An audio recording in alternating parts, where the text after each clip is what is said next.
dan perkembangan dari etika komputer. Oke, langsung saja.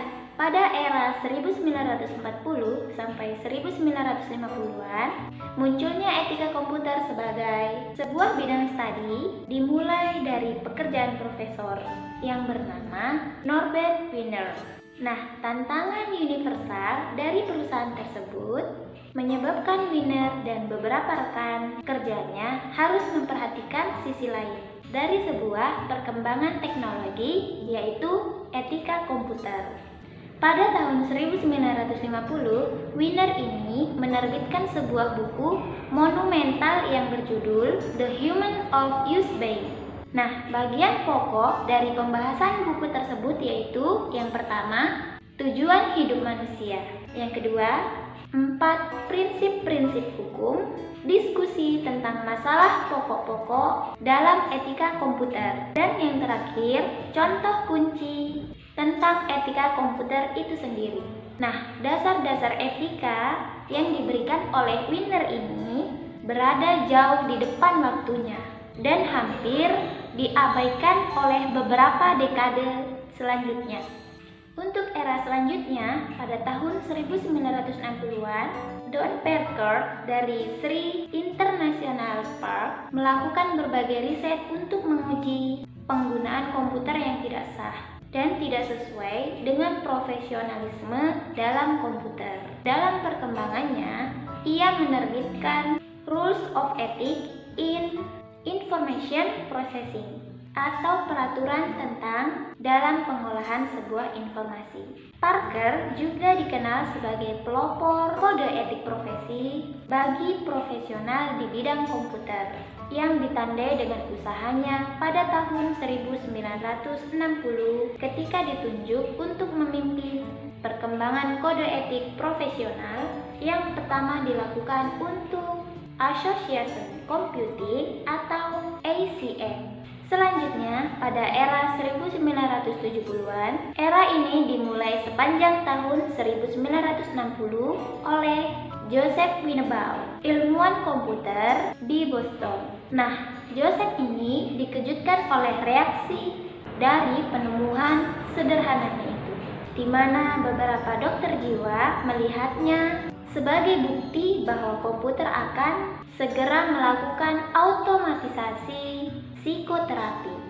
Pada tahun 1980-an, sejumlah konsekuensi sosial dan teknologi komputer yang etis menjadi isu di Amerika dan Eropa. Pertengahan 80-an ini, James Moore dari Dartmouth College menerbitkan sebuah artikel menarik yang berjudul What is Computer Ethics sebagai isu khusus pada jurnal Meta-Philosophy.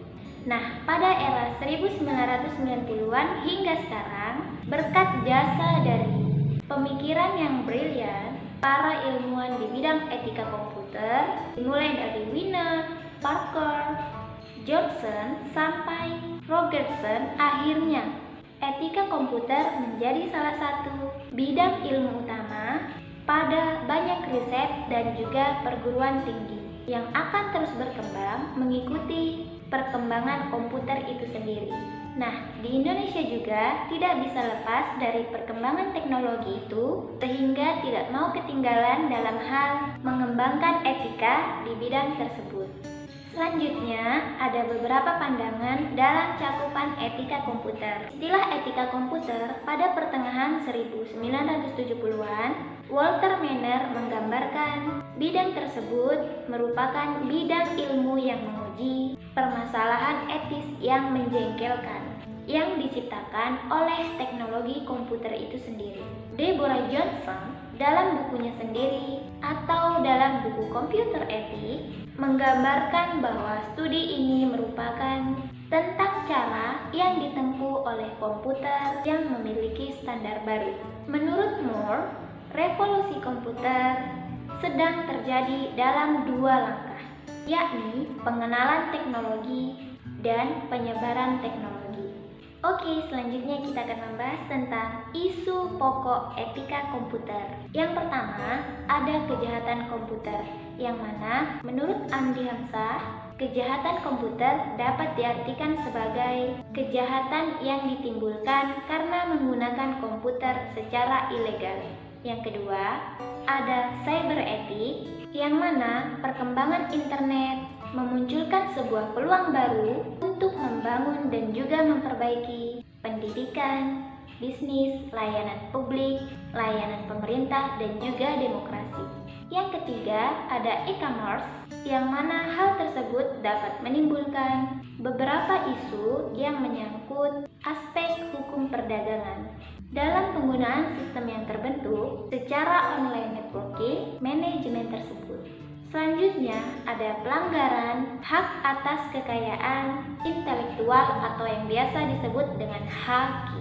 Sebagai teknologi yang bekerja secara digital, komputer memiliki sifat keluasan yang tinggi. Beberapa kasus pelanggaran haki antara lain adalah pembajak perangkat lunak, shoplifting atau pemakaian lisensi melebihi kapasitas penggunaan yang seharusnya, penjualan CD-ROM yang ilegal ataupun penyewaan perangkat lunak ilegal. Yang terakhir ada tanggung jawab profesi, yang mana seiring perkembangan teknologi ini pula, para profesional di bidang komputer ini sudah melakukan spesialisasi di bidang pengetahuan dan juga seringkali mempunyai posisi yang tinggi dan terhormat di masyarakat.